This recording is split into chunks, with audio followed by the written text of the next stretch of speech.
আজকে এই ভিডিওতে বিয়োগের একটা অসাধারণ টেকনিক দেখাবো, যেটা হয়তো অনেকে জানো না।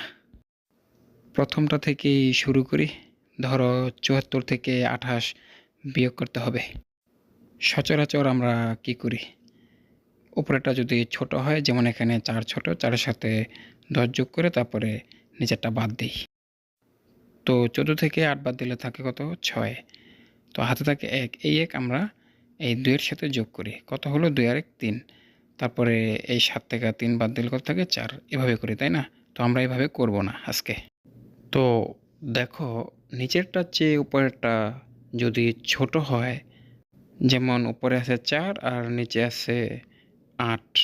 তো এই ৮ এর সাথে কত যোগ করলে ১০ হয় সেটা মনে মনে চিন্তা করো, অথবা এখানে লেখো, আমি লিখছি ২। এখন এই ৪ আর এই ২ যোগ করো এবং নিচে নামায় দাও। কত? ৬। এখন এই কাজটা যদি করি তাহলে সামনে একটা ১ আসবে। এই ১ আবার এই ২ এর সাথে যোগ করে দিতে হবে। তাহলে কত হলো? ২ আর ১ ৩। ৭ থেকে ৩ বাদ দিলে ৪ থাকে। কি মজার না? এই ট্রিকটা সবার জন্য না।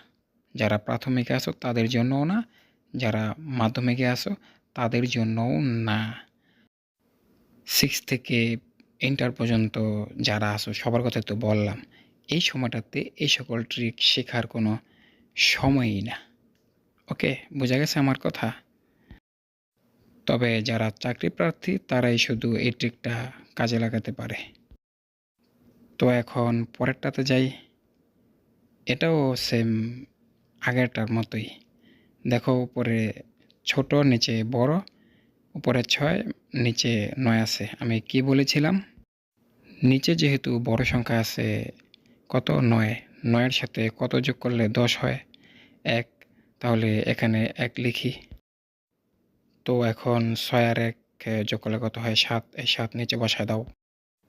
এখন যেহেতু এই কাজটা করছি তাহলে হাতে ১ থাকে। এই হাতে ১ এই ৩ এর সাথে যোগ করে দাও। কত হয়? ৪। তাহলে ৯ থেকে ৪ বিয়োগ করে দাও। কত হয়? ৫। এখন যেহেতু হাতে থাকে না, মানে ২ থেকে ৫ বিয়োগ, তো যেহেতু নিচে বড় সংখ্যা সেহেতু ৫ এর সাথে কত যোগ করলে ১০ হয়? ৫। তাহলে লিখি। এখন এই ২ আর এই ৫ যোগ করলে কত হয়? ৭। তাহলে লিখে দাও নিচে। এখন যেহেতু এই কাজটা করছি তাহলে নিশ্চয়ই হাতে ১ আসবে। তো এই ১ এর সাথে যোগ করে দাও। কত হয়? ২। ৪ থেকে ২ বিয়োগ করে দাও। কত হয়? ২। কি মজার না? অবশ্যই মজার। এরকম বিয়োগ তোমরা বাসায় আরও চেষ্টা করে দেখো। ভিডিওটি আজকে এই পর্যন্তই।